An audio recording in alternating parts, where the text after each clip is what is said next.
Or it certainly is in progress. Got it. And welcome to the SDEB. Hey, glad to have you here at the Power Lunch Networking event. I'm your host, Milo Shapiro, the author of Public Speaking, Get A's, Not Z's. We are the San Diego's Chamber of Commerce for the LGBT plus community and its allies. Sometimes I throw the A on there, but sometimes people don't know what the A stands for, so I always end up just saying it. Welcome to the March event we are having right now. And if you look at our calendar, it puts us on Barbie Day. Not quite sure how one celebrates that exactly, but if looking at women who don't represent actual women, oddly enough, I think today is International Women's Day. So we should probably reschedule Barbie Day. That doesn't seem like a great choice. My big holiday is coming up this weekend anyway. It's the 13th, my favorite holiday of the year. It's when we get that extra hour of light. And to me, that is a total gift. Oh my gosh, I look forward to that. That is actually in the power of the hands of the Department of Transportation, if you didn't know. They get to decide when daylight savings happens. So if you want to join me in writing to Pete Buttigieg, who can change it so that we have daylight savings all year long, I just left them a message. Feel free to add to that. I really recommend that we get onto those light evenings. It's good for the economy, in fact. If you haven't yet, go ahead and mute yourself now. We like having everybody able to say hi when they first get on, but at this point, the muting does work better. We want you to turn on chat. I wonder if I even need to tell people how to do that. It's been 2 years of this, but it could be under the more if you have a small screen. And we recommend you turn on the participants window so that you can see who's coming up when we're going to call on you, because we do work our way down that list. We'll be putting this video on YouTube, so we want to make sure everybody, if you're a newcomer, is aware of that. So you'll be able to put that, we'll be able to put that on our website, and anyone who missed the meeting or missed CJ's presentation can tune in after the fact to catch that. And we do get people who do that. We can see that the video gets played back. Our meeting today is sponsored by My Point Credit Union, who are celebrating the new year with a 7.99 debt consolidation loan. And if you're in debt, you probably know you're probably paying more than that. So talk to our friends like Adriana over there at My Point Credit Union and see what you can do about making things better for you, or any of your banking needs for that matter. They're also giving us a special gift basket today that includes some mugs and some books and some coffee and some tea and a headset. I was like, wow, really, a headset? That's kind of cool.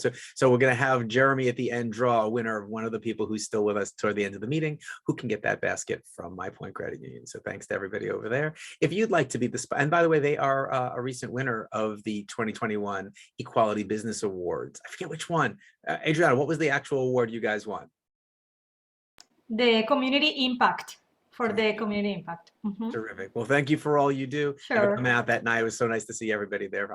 I could have taken that picture. I was right there in the front row there. So, but I didn't take it. Someone better than me with a camera did do that.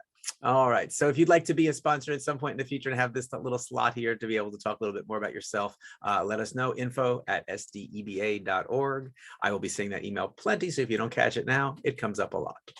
Helping us out today, we have CJ Gilbert, who is our tech person behind the scenes, letting you into the room and keeping things running for me in the background. I appreciate that so much. And Brenda Geary, who most months is our timer too, making sure that when we all do our presentations, that we keep things moving along so that we're not dominating the space. We also have our SDEBA board. We thank them for everything they're doing behind the scenes. And I think, Jeremy, I'm supposed to put a new face in there. Don't we have a new person on the board now? Who have we got?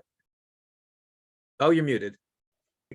So yes, we have a new board member, Cameron Stacy. His picture's up on our sdba.org when you click on board. And yeah, we're excited to have him come. He's from US Bank and is going to help us out with some of our finances. Terrific. That's great to have. And we have come a long way with our finances. So the faces of the people you see there and a few others behind them. Some of you may know that a few years back, we weren't doing so great. And now we've come way turned around with our current board, and the organization is far stronger for it. So congratulations to everyone who helped make that happen. What does SDEBA stand for? Is Barbara on here? I'd love to have her read she has a good reading voice. Barbara, are you available? I can only see 6 people at a time on my screen. Okay, I'm here. Would you read our mission statement for us? Certainly. The San Diego Equality Business Association promotes LGBTQ influence through business ownership, workforce equality, and active consumerism, creating prosperity to support equality, diversity, and inclusion. So if that sounds like an organization you'd want to be involved in, and that makes sense, whoever you are welcome here today. If that doesn't sound right to you, you might be in the wrong place. But hopefully that doesn't apply to anyone here. Being a member has a lot of benefits. You get to be on our website, which is one of the biggest ones. I know when I'm looking for resources, the SDEBA website is one of the places I start. For instance, if you were to type in the word engraving, VASIC would pop up, and then you can click on that and learn more about VASIC. So that's a really nice resource that it can be by topic, not just name. We also have the app that allows you to find out anything that's going on, and more is going to be going on as we start leaving our houses more and more. I know we do have an event coming up that Jeremy can tell us about a little bit more later, a live event. We're going to see each other. We do have those live events. Actually, Jeremy, maybe this is a good time to bring it up. Can you share about what the next mixer is? I should have put it up on there. I apologize for not getting that in. Oh, no problem. So we do have a spring social, and this is going to be at a new venue for us, the Westgate Hotel, Aqua V. And so basically we're taking over their terrace.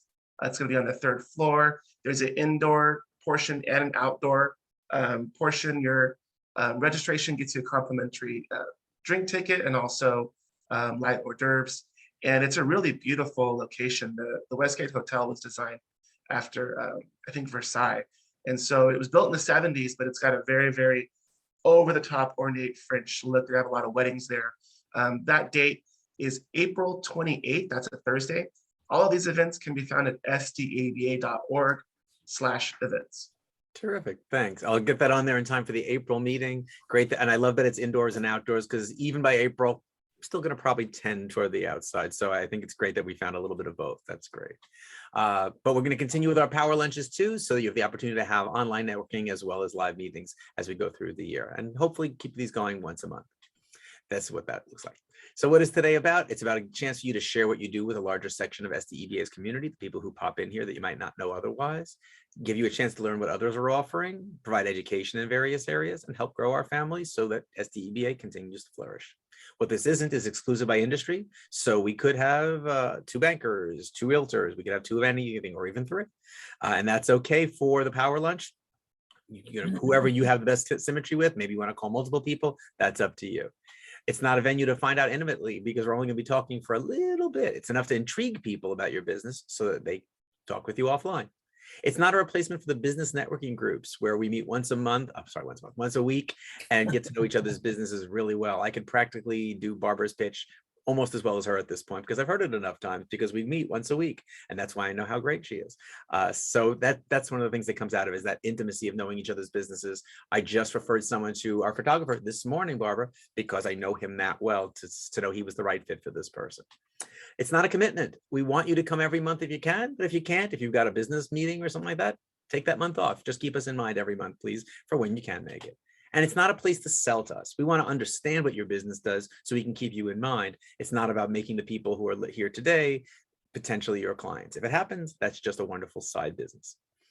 Our meeting format is, I'll get through this opening rather. We'll do our member introductions, where everyone has a chance to talk about themselves and their business for a little bit of time. Our guest interview is not Martin Lopez. I missed this slide trying to fix everything.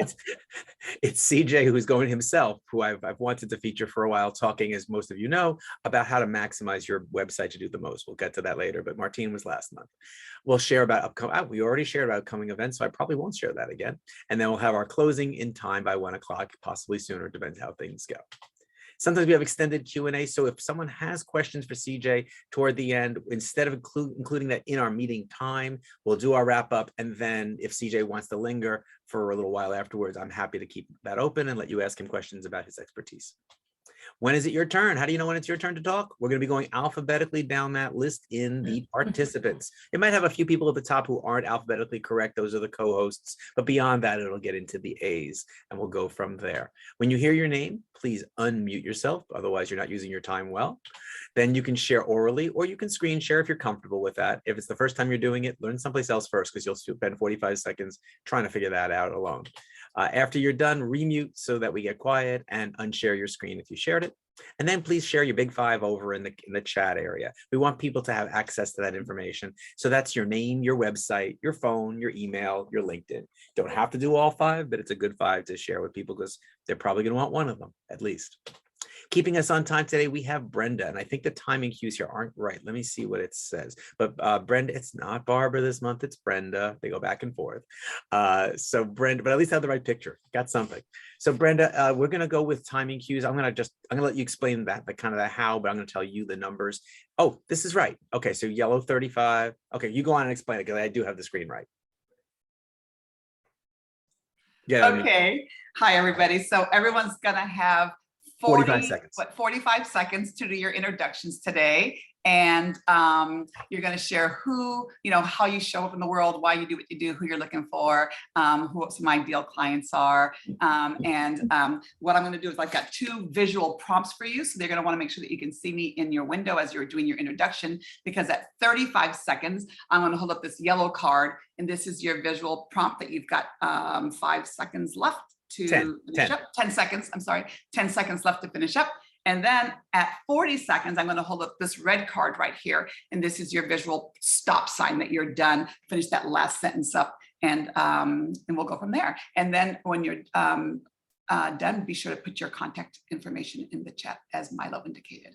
And if you don't wrap up that sentence well enough, she has a lovely way of saying thank you, which is the polite way of saying stop now. But it sounds better. Coming out of Brenda, it always sounds loving. All right, and away we go. So I need to get out of this. We're gonna start at the top of the list with, not with Sue, that's from something else.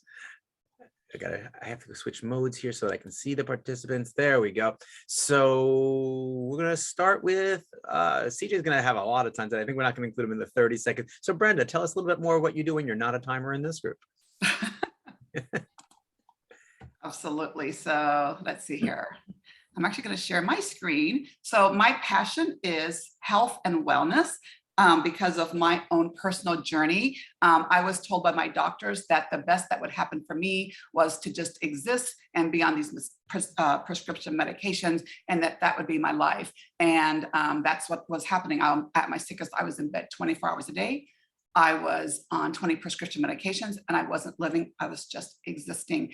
And I was praying for a solution because in my prior life, I was a vibrant corporate human resources executive. So it took my quality of life away. But when we started taking our products, my life completely changed. And this is what my life looks like now. So my passion is helping people to regain their quality of life by really leveraging the power of our bodies to heal. So a perfect referral for me would be that person that that's struggling. Thank you. Thank you very much. And we're going to go now to our top of our alphabetical list with Barbara Eldridge. Yes, I am the founder and owner of Mind Masters. And, I think we've all experienced not being able to find the right answers on Google. Well, what Mind Masters does is we have a team, you have a team of other business owners who can help you cut through those challenges and perhaps sometimes help you expand those ideas so that you're moving towards success more fluently and getting to achieve those goals that are important to you. I also do licensing of Mind Masters. I have 2 people here in San Diego that have groups and 1 up in Ventura County, but I'm looking to expand that. We invite people to visit our groups. I'll put my information at the bottom. Thank you. Sounds good. Up next, we have Adriana. Hi, I'm Adriana Brunner with my Point Credit Union, formerly Point Loma Credit Union. We are a local credit union. We are different, like my accent. We are the orange people, and honestly, we have a very, very close relationship with our members. We are a non-for-profit financial institution, and that's a huge difference with banks. So I invite you to visit our cool branch in North Park if you have an opportunity, and I love this organization. It's my favorite. I just cannot tell the others that. Thank you. Thanks, Adriana. You guys really branded the orange. They're going good here. I use my book every day from my point. All right. Next up, we have Anne. Anne, tell us about yourself. All right. Hello, my name is Anne Foistel, and my business is called Writing Wisely. And I work as an editor, copywriter, data entry tech, transcriber, and proofreader. And I'm all about the written word. I love helping people write wisely, get their message out there, and just shine. I'm also the author of the book, Our Favorite Movies, How Films Affect Our Mental Health. And the book is all about how you can use the power of movies in order to connect with yourself, connect with other people, immerse yourself in a whole other world, and just be a more happy, involved individual. Thank you very much. I told Ann in a one-on-one call that I've been coaching since 2004, and she said, well, I've been writing since I was 5. So she's got me beat on that. Up next, I have, going to jump alphabetically quite a bit, down to Jamie Daniels. Hello, my name is Jamie Daniels, and I run a family-owned property management company called Daniels Property Management. We're family-owned and full service. Our primary focus is single family and smaller residential buildings that we incorporate our experience in our family business along with super innovative technology and help owners with the best decision making they can in order to be profitable and make their income property exactly that, income producing. So thanks for having me. Thank you. Glad you could be here. Jeremy, I'm going to skip you to the end so I can do some tech stuff while you do your pitch at the very end. So I'm going to go to, oops, I got to scroll so I can see who that is. Over to Kong. Hey everyone, pleasure to be here. Again, my name is Kong. I'm a business performance advisor with Insperity, a HR company helping small to mid-sized companies scale by offering HR services like payroll, recruiting services, performance management, and compliance. And I would appreciate connecting with any business leaders or owners who might have a need. We do have an incentive program for referring business. I will put in the chat my contact information and reach out to me directly. Thanks. Thank you. Next up, I see Raylyn. Hello, everyone. My name is Raylyn Huson, and I work with Homestart Inc., which is a San Diego-based child abuse prevention nonprofit, and we provide wraparound services for families and children to reduce and create healthier environments for those children and families. I have been in this position for 2 whole weeks, so I'm just hitting the ground running and getting ready for our 50th anniversary gala. So we are looking for partners in this work and also for any referrals for vulnerable individuals. Nice. Well, thank you for the work you're doing out there. Nice to hear someone putting good into the world. Next up, we have Todd Kazin. Hey, my name is Todd, and if you're looking to get something, I'm with Consolidated Concepts. If you're looking to get something printed, whether that be ink on paper or promotional products, if you want to get your message out there to those, because we are actually going out and meeting people, you want to give them a lasting impression. Well, printing is the way to do it. Email gets into their face, but they remember it. Not really. They usually delete it. So at least with something on the desk, there is something for them to remember. And we do everything from graphic design to print to actually mailing services. So if you need to have, an invite, a save the date, or whatever the case may be, my name is Todd with Consolidated Concepts. We are your total print resource. Nicely done. And so true. I delete a lot of stuff on the email, but if it's literally in my mailbox, I at least have to look at it first. So print has its place. Absolutely. Trevor, you're up next. Thanks, Milo. Hey, everybody. My name is Trevor, as the name tag indicates, and I am with Common Leaders. That's my company that I recently started. Really the core of my business and why I wanted to attend was I saw CJ advertise this. I'd never heard of this event, and I thought it sounded cool because it really reflects, it seems like, some values that I hold very near and dear to my heart at Common Leaders. And that is really what I try to do, is connect people with resources they don't otherwise get exposed to. So I think that this group is amazing. Really happy to see it. I also provide scaling services. If you all know of any businesses that are looking to hire or need help developing a process around that, it's something I really enjoy doing. And I will share my links along with an event that I'll be a part of this week. So if you know any creative professionals, there is a creative expert exchange for the next couple of days digitally, and it's super free. So check it out. Thank you. Perfect, Trevor. Thank you. Super free. That's as free as it can get, I guess.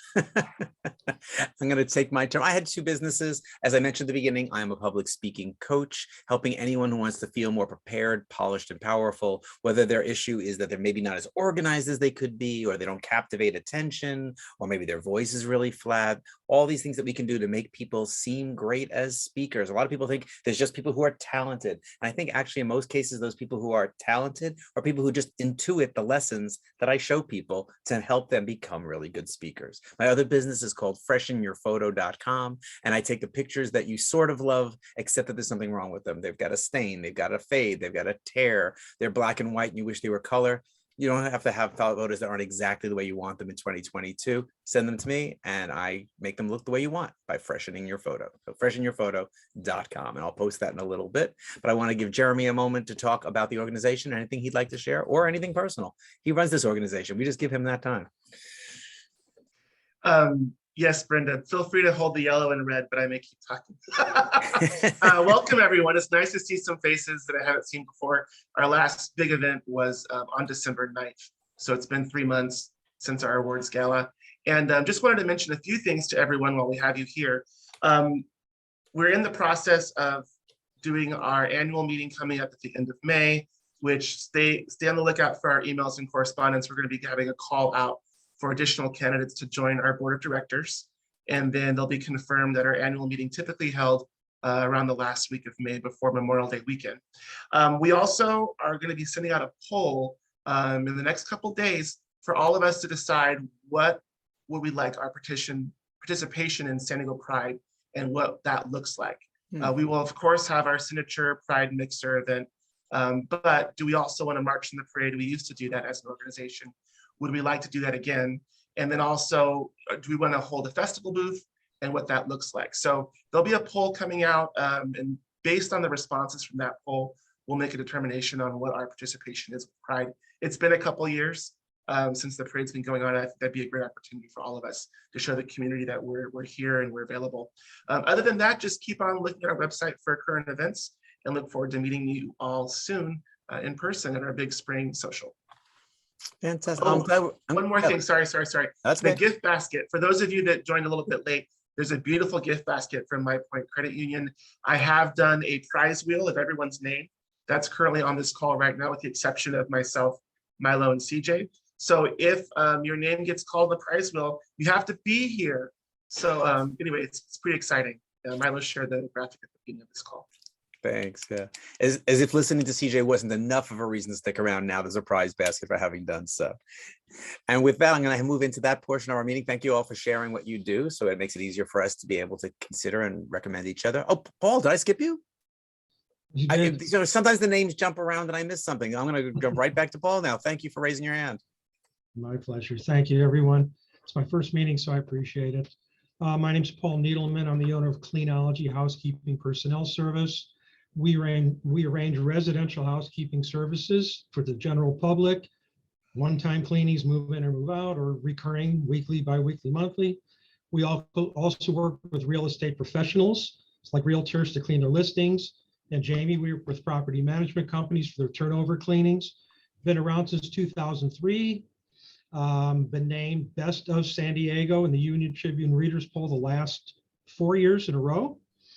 And we love your business, any kind of referrals. My market is everyone. The 1.1 million households in San Diego County is my market. So anyway, I appreciate the opportunity to be here. And Jeremy, it's good to see you. Thanks, Paul. Remember, spring cleaning doesn't mean that's the only time of year. It's just an additional one, a better one, perhaps. All right, with that, we're going to turn things over to our interview time, which is going to be with CJ this month. So to tell you a little bit more about him, CJ is a speaker, an author, and has been a website developer for 25 years. He teaches business owners, entrepreneurs, speakers, coaches. He's taught a lot to this coach, and authors how to think of their websites as their #1 business tool so they can make more money and serve their clients better, faster, and easier. CJ's here today to share with us 5 keys to unlock the profit hidden in your website that you might be missing. So join me all together in welcoming CJ. Thank you, CJ, for being here. So I'm just going to start by asking you flat out, you must give all kinds of different advice to people when you see their advice, but when you haven't seen a site in general, it's just wanting to be helpful. What's your number one tip? Great question. Thank you so much for having me be your speaker today. I'm so pleased to be here. Yes, my number one tip, if you're going to fall asleep for the rest of the program, this is the one thing I want you to take away. And that is your website is the only thing you can fully own and control on the internet. I'm going to repeat it because it's that important. Your website is the only thing you can fully own and control on the internet. And isn't it true that every other platform out there keeps telling you to come to their platform and build up their website and their things? And there's value in there. That's deceptive because there's value there. If you have prospective clients there, then you could take advantage of that. You should take advantage of that. But I want you to remember that even though there's a ton of other places for us to go and get clients, your website is the only thing you can fully own and control. That makes sense, because if you don't have it doing what you want it to, you can't change how Facebook is laid out or how somebody else's, how you show up on there. And when you see the websites where you go, this person didn't know what they were doing, it reflects on them before you ever even pick up the phone. So where do we start? Either if we have, and I don't even know what I mean, whether I mean like start to improve or start from scratch, but where do we start to make things better? Absolutely. You know, I teach people to think of their website as their number one tool to grow and support their business. And if you think of it intentionally as a tool that you can use for your business, then you'll use it to attract more customers, make more sales, and improve your customer service. All of those things add up and really help you serve your clients better, faster, and easier. We'll jump into each one of those points a little more specifically coming up, but where do we start is a great question. I love this quote from Lewis Carroll, author of Alice in Wonderland. If you don't know where you're going, you'll probably end up somewhere else.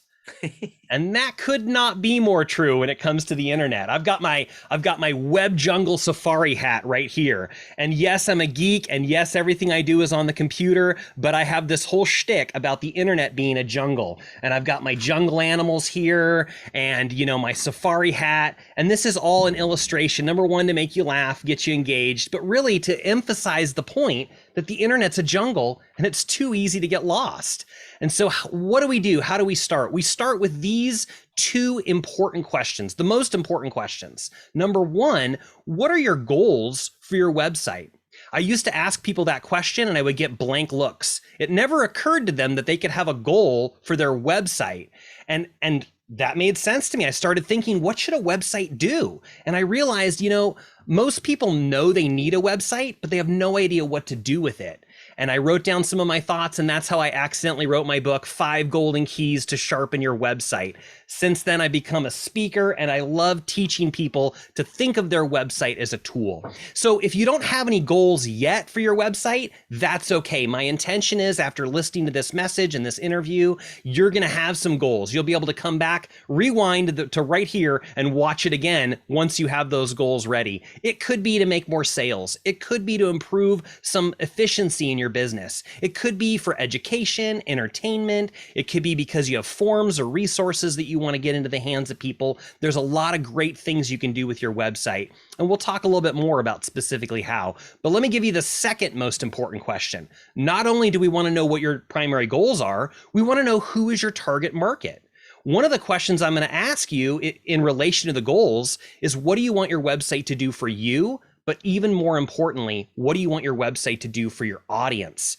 I'm always thinking about your audience. I'm always thinking about our people. I imagine businesses hire me to build their website, but I'm going to argue with that business owner on behalf of their customer, right? That person is my direct client because they're hiring me, but I feel on an even deeper level, that person's customers are truly my client. And I'm always going to think about, how can we make this meeting better? How can we make your website better? How can we make your marketing or your email better for your customer? So who is that customer?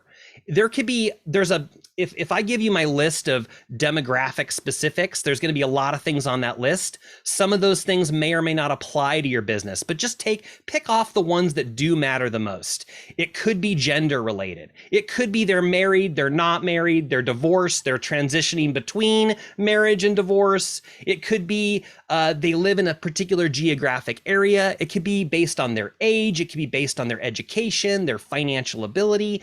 It doesn't matter which specifics that you pick. The thing that matters is that you're paying attention to who your audience is, and you begin to see that pattern that represents, these are the people I'm here to serve.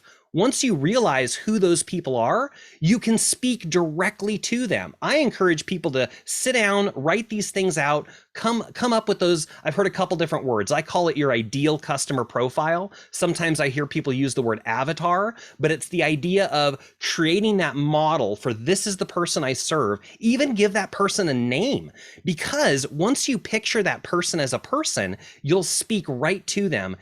This affects all of your marketing, certainly your website, but it affects your social media, your email marketing, your brochures, all the work you're going to do with Todd as he creates your print material. This is hugely important that you know exactly who your audience is so you can tailor everything for them.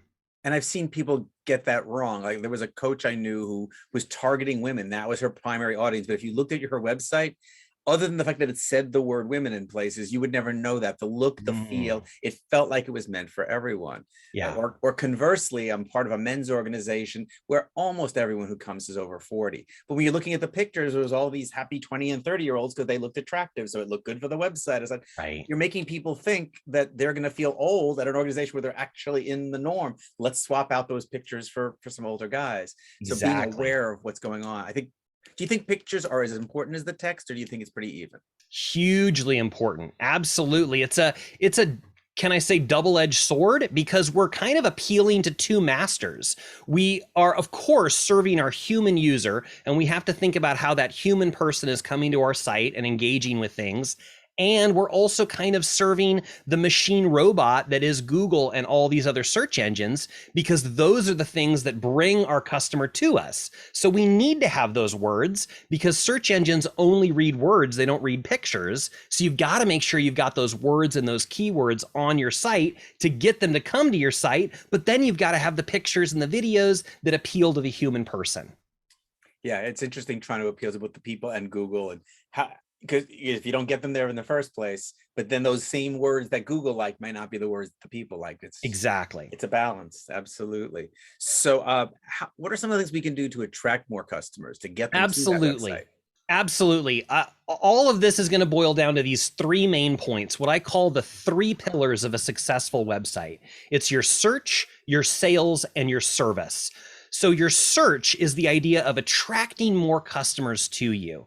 And I'm going to begin by saying the yellow pages is dead. Does anyone remember the yellow pages? You know, in a room these days, our younger crowd, they don't know what the yellow pages is, but I still use it. It's just so that I can reach high cabinets by standing on it. Right, exactly. Or maybe you sit on it to get that extra lift, in your Zoom window. The idea, but have you noticed those yellow pages getting thinner and thinner and thinner and thinner? And recently, they don't even deliver them anymore. They throw a postcard in the box that says, hey, we still make it. If you want one, we'll give one to you. But otherwise, go to our website. Why did that happen? Because everything moved online. We all have these smartphones, the computers, the laptops we're in front of every day. So now when you want to look for someone's service, you don't pick up the book and start thumbing through it. You go to Google and you start typing in your keywords. And I get this question, what are keywords? Keywords are anything that you type into Google. And it's this weird kind of cat and mouse game that we're playing, because we've got to put the words on our site to become the bait that when people search for them, they find us. It's like we're answering a question that hasn't yet been asked. So the next question is, well, what are my keywords? Your keywords are as simple as saying what you do. And I encourage you to be as descriptive as possible. Go ahead and be as wordy as possible on your website when you're describing your services, because you never know which of those search terms are going to link up or match up with something that you're talking about. But I have a caution at the same time. I want you to avoid something called keyword stuffing. Now that sounds delicious, but it is not a side dish. This is something that happens when someone figures out what their keyword is, and then they put it on every other word, every other line, all over their website. Maybe you've seen this when you've been to someone's website. Just using myself as an example, if my keyword is San Diego website design, then you'd come to my website and it would read like, if you're looking for San Diego website design in San Diego, contact the San Diego website designer to build your San Diego website. It's not natural. It doesn't read natural, and it doesn't work anymore. It used to. When Google first existed, they only relied on one thing, and that is how many times you used your key phrase on your website. And if you used it more than your competitor used it, you won. Well, that battle became, as people started stuffing their keywords, that battle became a little bit ridiculous. And they don't do it that way. Now they do it by something called keyword density, which means out of a given period of text, how often are you using that keyword within your text? In other words, they're trying to figure out what's relevant to your audience. They don't want you to just stuff your website with keywords. They want you to talk in natural language about what you do. So you don't have to worry about keyword stuffing as long as you're not doing it intentionally to your website. Okay. And a variation on that is thinking about what words people might type in. Absolutely. Like for freshening your photo, I had repair and fix and fade and all these words that I was thinking of. And then one day someone found me. I said, how'd you find me? She goes, I had trouble finding your site. I was looking for someone who airbrushes photos. I'm like, do people still use that term, airbrush? So I had to find a page to put the word airbrush in there because anyone who's typed that in there was not finding my site. So absolutely, it's good to know how people find you. The keywords, they do need to come naturally in those sentences, as you were saying. Are you also doing things to get onto online directories, or is that not worth the effort, that it's really about getting the keywords right to be found? Great question. Yeah, the directory listings, this is something that people don't even know exists right now. So let me be the first to tell you possibly that the Yellow Pages is replaced by all of these websites who thought, you know what I'll do? I'll create a website to be the next Yellow Pages online. And then I'm just going to put every business owner I can find into my directory and I'll be the biggest and best. Well, that's great because we want directories to list our information and link to our website. I want them to link to your website. However, they don't know who you are. They don't know what information is correct. And they don't know what other people are suggesting should be part of your listing.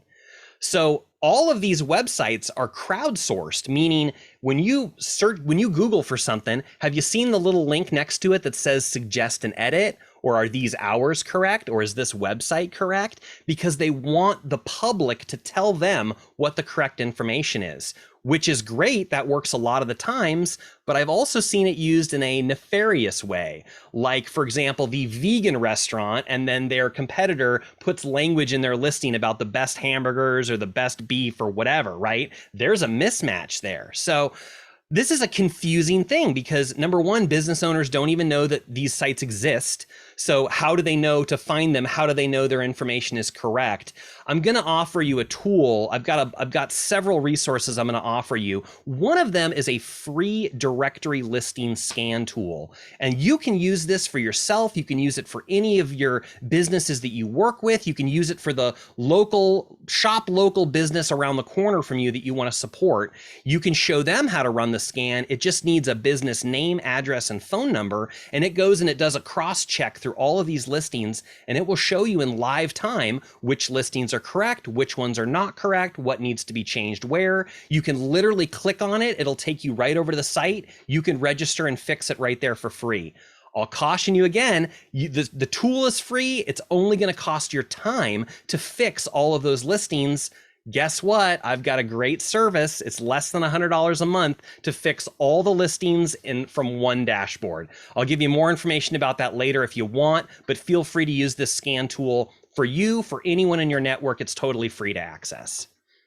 Pretty cool. I was just thinking as you were saying, I was like, oh no, I don't want to know how many places it's wrong. Then I have more to do on my to-do list. Exactly. So once we've got people coming to it through these directories and through the better Googling, and a good tip on Googling too, I only learned this a couple of years ago. Everyone wants to be listed on Yelp, but those Google reviews don't just help if people read them. Apparently Google checks your reviews, and if you're getting a lot of good reviews, it moves you up. Mhm. So if you're not asking people to review you on Google, you could be missing out on that ranking stuff. I just wanted Absolutely. to share that while I was thinking of it. But once we get them there, that was the next point. How do we make more sales because we have a website? Absolutely. If your goal is to make more sales through your website, that's good. I bet most business owners, that's their number one goal. They want their website to help make more sales. And if that's true for you, I want you to remember this magic phrase: people choose the familiar.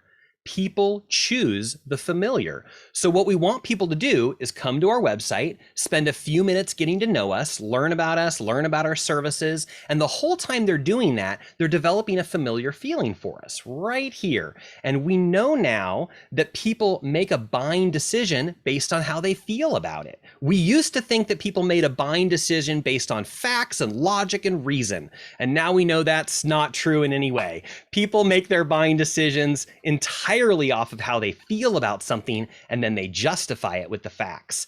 Guess what? On your website, you can do both. Of course, I want you to give them the facts, and I want you to give them all the features of whatever your widget thing is that you're selling, right? But also realize you're appealing to that human person. Let them get to know you. And the cool thing about a website is, I talk about animals, and I love to say that humans are the strangest animal, because we have this dichotomy all the time. Humans love to do this due diligence, this research. When they want to learn about you, they're going to grab their cup of coffee and sit down in their office and start Googling you, and they're going to come to your.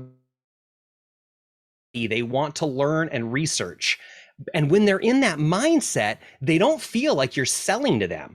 When they sit down in front of you in your office, they may feel like they're in a sales presentation and put up their guard because they don't want you to sell to them.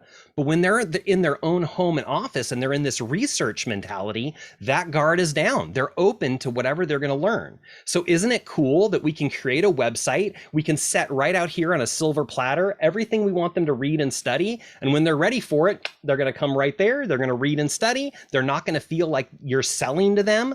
It's a no pressure sales opportunity while they're getting to know you and developing that familiar feeling for you.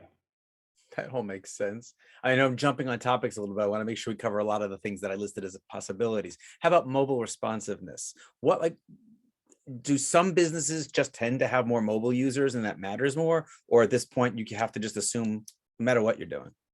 You really do need to make sure that your website, in addition to having a professional modern design, in addition to having a clear brand identity, it really does need to be mobile responsive. And nowadays, the phrase that I'm hearing a lot is mobile first, because we've just reached that point where more people are beginning to use their mobile device than their desktop computer. And it's going to vary for every business, whether that's true for your people or not.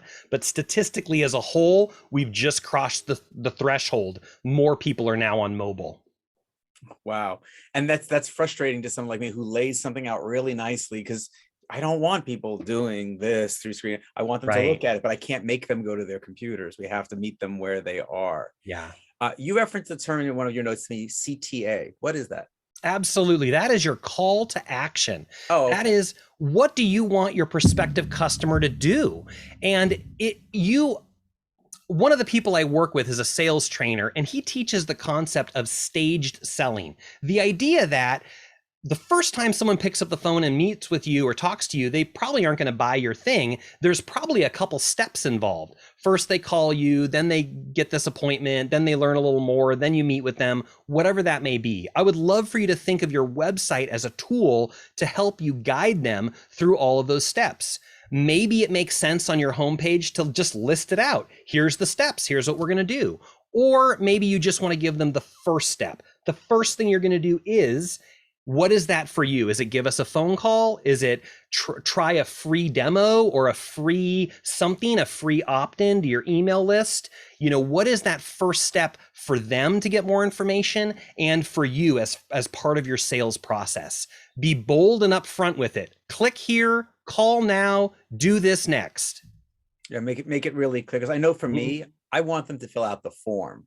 I don't want the phone call. I mean, I'll take it, of course, but if they fill out the form, by the time I call them back, I've probably gone to the company website, done a little bit of research. I know whether they're local or not, probably most of the time from their area code. And I'm way more prepared for that call than if the phone just rings and I'm blindsided. Right. So we've geared my website to please go to this form, but it says, no, if you really have an urgent need, you can call this number. And sure, people hate forms, we'll call the number. Absolutely. And you can kind of manipulate that, right? You can be like, here's our phone number, here's our email address, click here to fill out the form, right? You can do that with your website. It's appropriate. It makes sense. And if you're not doing research before you call people back, you might be missing out sometimes, because all of a sudden I've got things in line for those calls when I do call them back. What are some of the ways we could improve our customer service in relationship to our website to be more customer friendly with it? Absolutely. This is something that's really overlooked. Most people think about the sales with their website and they're not thinking about the customer service. But picture this, you or your receptionist or your staff is picking up that phone over and over again and answering the same questions over and over. Yes. How late are you open? Do you take credit cards? Where can I get this information? And the idea is if you put that information on your website, a lot of those people who are now making that phone, they're going to go straight to the website, get the information, get what they need. That saves your customer time, but it saves you even more time. It saves your receptionist time. It increases your efficiency. If if she was picking up the phone and answering that question 100 times on the phone, people are still going to call. They're still going to ask that question, but maybe instead of 100 calls, it's 10 calls, and you can spend the time you're not answering that question to do other things and be more productive. So to my way of thinking, it's a win-win. It helps your customer, it helps you, and it helps your staff to do more and to be more efficient in their day-to-day. I actually last year, it's funny you should mention that, I put a couple of videos on the Freshen Your Photo site that explain things that I say all the time. And if I know I'm going to have to call and say that, I'll say, check out this page. And they just watch a video of me saying it. And if it's a 5-minute thing, I don't have to say it 5 minutes. They go, by the time they call me back, they know their answers. So that worked out really well. And guess what? While they're watching that video, they're getting to know you a little deeper. They're getting to feel a little more familiar with you. And they're that much closer to choosing to do business with you. They've invested in me, so they kind of want to see it forward at that point. I know you said something, you wanted to share something about that Jeff Bezos said. What did you want to share about that? Absolutely. I got this quote in my book. Jeff Bezos says the best customer service is if the customer never needs to call you and never needs to contact you because it just works. Now, I've returned a couple things to Amazon within the last week that I'm less than thrilled with. So, take that with a grain of salt, but still the basic idea is there. You go to Amazon, you do everything that you need through their website. You never talk to an actual person. Sometimes that's frustrating. Of course, I understand that, but for the most part, right, 95-6% of the time, it's working out pretty well for them. Do you think FAQ pages work, or do you think when people see FAQ, they're like, that's too much bother to find it, I'm just going to call? I love an FAQ page. This is like one of my hidden secrets, because an FAQ page, again, win-win-win. Putting these questions right on your website gives your prospective customer a place to go and immediately get those questions answered. And it's also an amazing place for keywords, because when you're talking about things on your FAQ page, you may not be talking about those things on any other place of your website in a natural, organic way. But by answering those questions on your FAQ page, you've just created that bait. Remember we were talking about? Someone now potentially could go to Google and type in that question, and all of a sudden Google says, well, the answer to that question is right over here on the FAQ page. Another thing to realize is not everyone comes in through the front door. That is to say, not everyone comes right to your homepage. If they Google something and Google finds that answer on the FAQ page, they're going to deliver that person directly there. They'll get the answer. Hopefully they like what they're reading. They really appreciate that you've shared that. And then they're like, oh, where am I? Who is this? And how can this person help me? And the other point I want to make is, often your prospective customer may not know enough about your service or industry to even know what questions they should be asking. So I would encourage you to include those frequently asked questions. And if you don't know what those are, ask that receptionist. She's answering those questions all day long. She knows exactly what they are. Talk to her. She knows all the information. But then what are those questions that if they knew enough, that they should be asking those questions? I like to call those the should be asked questions. Include those as well. keywords, keywords, keywords. And again, it helps you, it helps your employees, and of course, it helps your customer. Great point about you don't know what page they're going to come in on, and most of the time I really want them to come in on that home page, and it may not be what happens. When I got my new site up a few years ago using Google Analytics, I get a little report every couple of months, and I was like, oh, I should see what's the first page they hit, thinking it's going to be miloshapiro.com. Sure. And it was like a program I hardly ever do. Way at the top, I do adult Simon Says workshops, and I was like, why is that at the top? And sure enough, the term that was making people hit my site was adult Simon Says, more than anything I'm marketing. And it was because people were stuck inside during COVID. They were looking for fun things to do, or that they could do on Zoom. So it was like 10 times my homepage. So I had to go into that page and edit it to tell people what I actually do, to hope that maybe some of those people say, really? He's a speaker? Really? And try and get some side business, because they were only learning about Simon Says, not my intention on that. Really smart. Yeah, you got to make the most of what you can do with it. A question I didn't tell you I might ask you about: pricing. Do you think that putting pricing on if you're not talking about objects, if you're talking about services, is a good thing, or do you want to talk to them first? Because that's always a thing I think people debate. Absolutely. I'll debate it right now in front of you, because I have customers that their right answer is either side of that. Some people say they don't want to put the pricing on because they want to talk to that person first and guide them through it, especially if it's a little higher priced item. They want to present the value and the benefits first before they deliver the price, so that it offsets what they're thinking. And then some people are on the other side of that. They're thinking, well, I want my prospective customer to already know the range of my services, so that by the time they talk to me, I know they're that much closer to being the right person. So the truth is, it could be either one of those, depending on what's right for you and your business and your audience. I'm glad to hear that, because I've had a few people really be tough on me for not putting my pricing there, but I think I close way better by having all that discussion before getting to the price point question.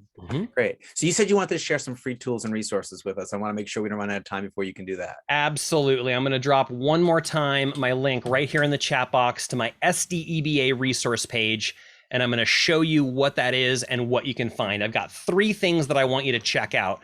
And here's the page right here. I've got a whole bunch of resources and things for you. Bonus, I've got a LinkedIn training that you can help yourself to right here. This is an hour class that I taught on LinkedIn, completely free. Help yourself. Let me know what questions that you have after that.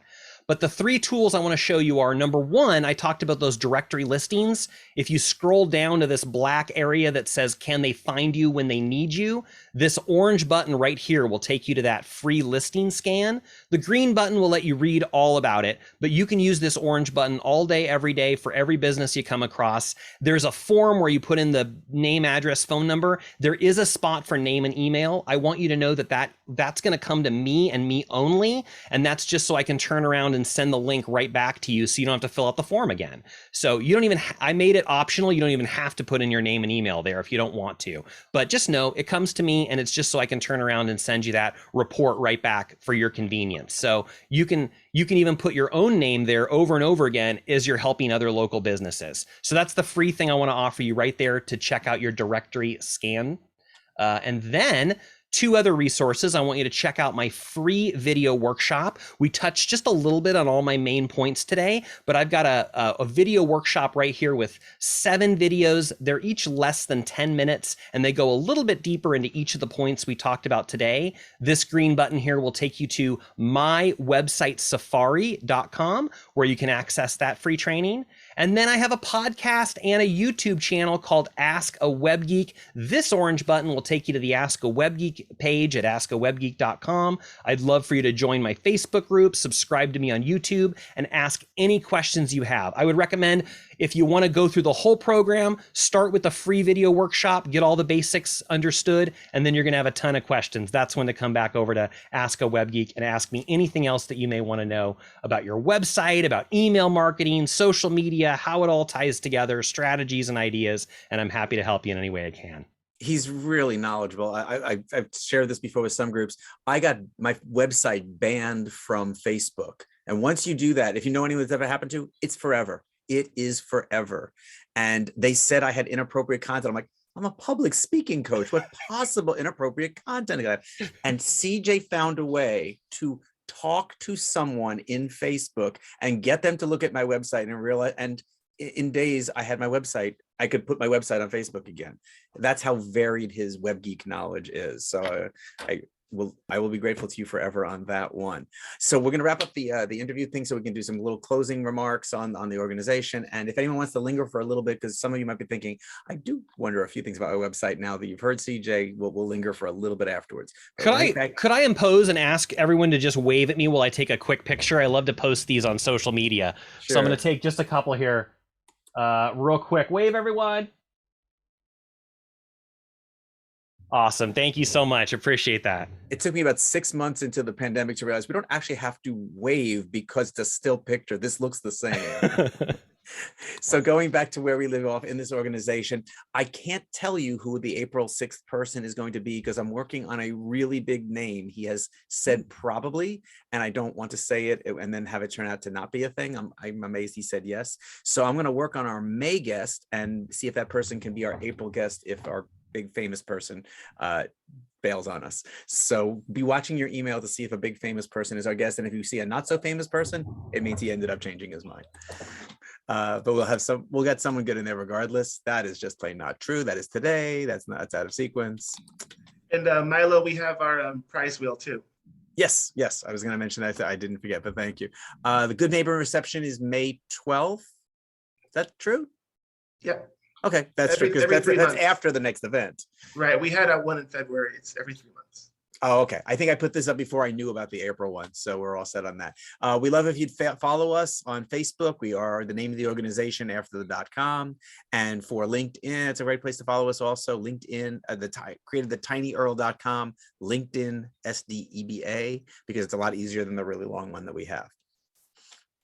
The Power Lunch page, if you ever want to know about what's going on, how to register, who the next guest will be, it's a very easy way to see that and to see, or that's just me, to see all of some of the past episodes we've had. If you kind of like what this is about, look through, maybe there were some episodes that you missed and the speaker might really interest you. power-lunch.com. If you are not getting our emails, check if sdeba.org is a safe sender for you, because we're not going to send you anything you shouldn't be getting. So that's a good thing. If you'd like to be getting our list of upcoming events and you're not a member, we'd love for you to be a member, but you can still get on our mailing list to find out about stuff. Just send a note to info@sdeba.org and put add to mail list in the subject line, and then give us your email address and your name and your phone number. Jeremy will make sure that you're getting stuff from that day on. That should supposed to be advancing. There we go. If you want to become a member, by all means, click the Join SDEBA option and find out more about it. Our membership chair will be happy to give you a call back and tell you more about how you can become a member and more of the benefits for you. If you haven't yet, you can click the Save the Chat. I think after 2 years, most of us know how to do that. Our final thought on the meeting: there are no secrets to success. It is in the participation, hard work, and learning from failure. Colin Powell. So that, I think, wraps it up. Oh, Barbie Day, not supposed to be there. Oh, just a reminder, yes, you can still write to the Department of Transportation if you'd like that extra hour for the rest of your life, like I wanted.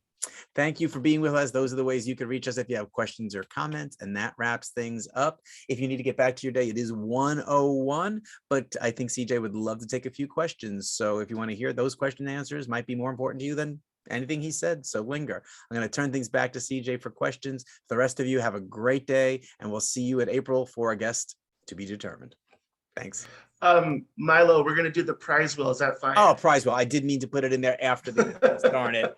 Prize wheel, yes. I think we just dropped a couple people, so let me just see. Oh, no. Well, they should get credit, because my fault for that. That's all right. All right, so here is the package. Can you guys see this beautiful kit that Adriana has put together for us? And I think in the back is a pad. It's a cork pad. Oh yeah, that's right. It's called Good Morning Coffee. Buenos dias, café. Oh, so early morning. So you know the rooster. It's a rooster. Is the brand of the coffee. Oh, so it's like a coaster. Yeah, I thought it was no, it's coffee. It's coffee. Coffee. She's saying roaster is the name of the coffee. Yeah, roaster. el gallo, el gallo. Like a rooster. I know you may want to use a different name, Milo, but rooster. El rooster. It's a coffee brand. Gotcha. Good coffee. All right, so Jeremy, make it happen. All right, here we go with our prize wheel, and I entered everyone's name that was on here. And we're getting ready to spin the wheel. Can everyone see the prize wheel? Yes. Okay, so we're gonna spin and we're gonna clap. Ready? Here we go. Now to win, you have to guess what the prize cost without going over, right? No, you just win. And Brenda. Brenda! Congratulations. It was random, but I think you deserve it for all of your efforts over the month. So thank you.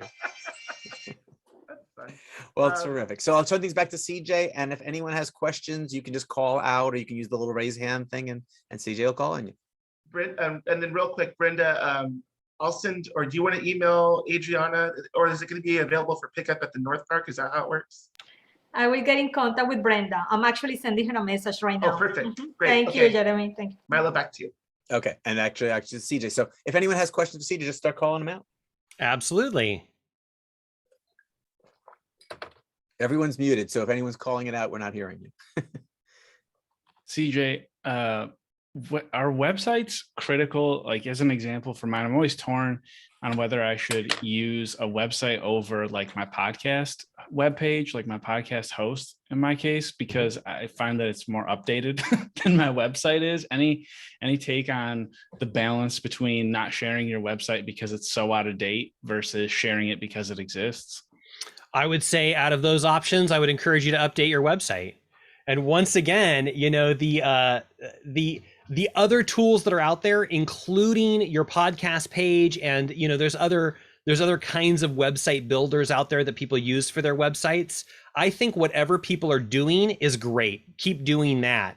And yet, I also just want to point out again to consider what's the thing that you can own and fully control. Someone else's page that you appear on as a listing, you do not have as full of control as you would your own website.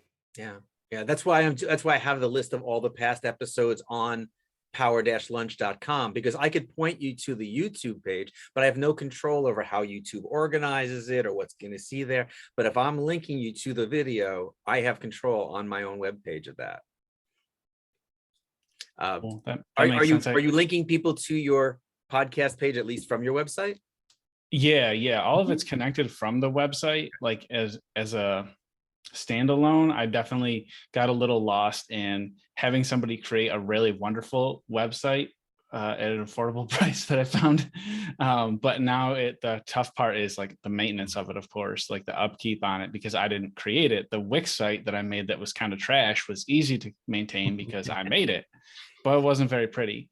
But yeah, everything does kind of hub from the website. And I find that it's like kind of an interesting conversation, especially around the ownership of it, because there are so many other places that you can draw people and have as like a main hub other than a website now that are much easier to maintain, but nothing that is going to be owned or controlled, to put it in your language. So, and that's my main point, right? The main point is that you just want to have that one place that is your own. It's your real estate on the internet. You just can't own or control any of the other tools. Yes, we should use all the other tools. I'm on all the social media. I play and poke at everything, as you can imagine, right?